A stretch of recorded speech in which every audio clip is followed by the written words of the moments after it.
ML Sports Take brought to you by Welch & Company Jewelers and Stanley Law Offices. Please like this video and subscribe to my channel. The New York Yankees are off to the ALCS, beating Kansas City in 4 games. And it's kind of odd, right? Like, the Yankees aren't an elite team. They're pretty much on the cusp of being a great team. But you think about it, and they're winning the one-run games. They've won ugly. They got away with game 1. Not hitting with runners in scoring position has been a problem for them for years, last 8, 10, 12 years. They left 11 guys on base and went 2 for 13 with runners in scoring position, in game 1, and they had some issues with it again in game 2. They had issues again with it in game 3, and then last night in game 4, they scored early. Gleyber Torres with a big hit, and then Juan Soto, hit him in, but the way they're winning, it's certainly very interesting. They got 7 innings out of Garrett Cole. Runners in scoring position for the Yankees last night was 3 for 10 with 7 guys left on base, and they won 3-1. But they're winning an interesting brand of baseball. I go back to the criticism of many people, including me, the last few years, where you'd win a ton of games in the regular season, let's say 10-7, but in the postseason, you got to win 3-1, you got to win 2-1, you got to win 5-3. And in today's day and age, it's kind of like that, but not because of the starting pitching. You have to win that way with a dominant bullpen.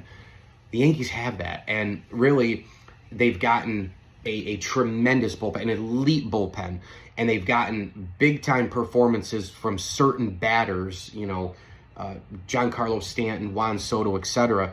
And because they've just nailed down the Royals' offense, they won a one-run game, and a 2-run game.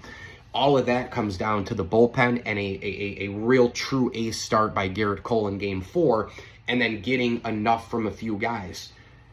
Aaron Judge still isn't hitting. He looked a lot better last night, taking pitches that were outside the zone. And, if he can get going and Juan Soto keeps just being steady, and you're getting this Giancarlo Stanton, and you're getting a little splash here out of guys like Torres and others, the Yankees definitely can go to and win a World Series. The runners in scoring position, that has to improve, though, if they're going to win a championship. I think the Yankees have also gotten through a weaker American League. That's not, demeaning their accomplishment, but it's a fact. I mean, the AL Central with Cleveland, Detroit, and Kansas City in your way, and Baltimore and Houston out being tougher matchups on paper. Hey, listen, if Baltimore and Houston were good enough, they'd be here. I get it, and all that rolls into it. That's sports, right? You lost, oh well. But sometimes that matchup stuff is a real thing. You think about the NCAA tournament in a much different format. One game, you win and you move on, you lose, you go home. But it's still the same concept where, hey, 2, 3 teams fall, and you start thinking maybe as a fan, oh yeah, my team has trouble with those guys, or whatever the case may be.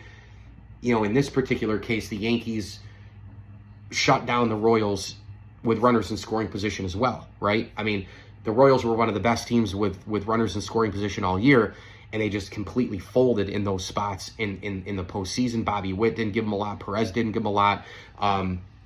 It wasn't a deep lineup to begin with all year for KC, but they found ways when guys got on base, led by Witt and Perez and others. Pasquantino, of course, with the injury, that hurt them late in the year. But, their starting pitching and their runners in scoring position, carried them. And I thought that the starting pitching was good enough for them. I thought their bullpen was good enough for them. Just the Yankees were a little bit better in both categories, especially the bullpen. And because you had a Giancarlo Stanton do what he did, and a Juan Soto do what he did, and Witt and Perez and somebody else didn't do what they did, it's like that effect that I've talked about with David Ortiz and Yordan Alvarez and Jared Jeter and Albert Pujols, those kind of players in recent times. If you get your big boys over their big boys, look where you are. And the Yankees are moving on. That's a big thing. If Aaron Judge hit, holy cow, look out. ML Sports Take. And the Yankees, by the way, also got away with that game 1 where they shouldn't have won that game, but that's sometimes the way the ball rolls. It's just how it goes. ML Sports Take here. It's all brought to you by Stanley Law Offices. Together, they'll work to get you the maximum reward. Log on to StanleyLawOffices.com today. Personal injury attorneys, if you're injured or an accident victim, Social Security, disability, log on to StanleyLawOffices.com. Get a free consultation today. Your personal injury lawyers in New York and Pennsylvania, StanleyLawOffices.com. Tip of the cap, thank you as well to Burn Dairy, CH Insurance, Welch & Company Jewelers, and Platinum Auto Sales of Central New York. Go shop the lot today for your new used car at Platinum Auto Sales of Central New York, and go follow their Facebook page as well. As I always tell you, enjoy the games.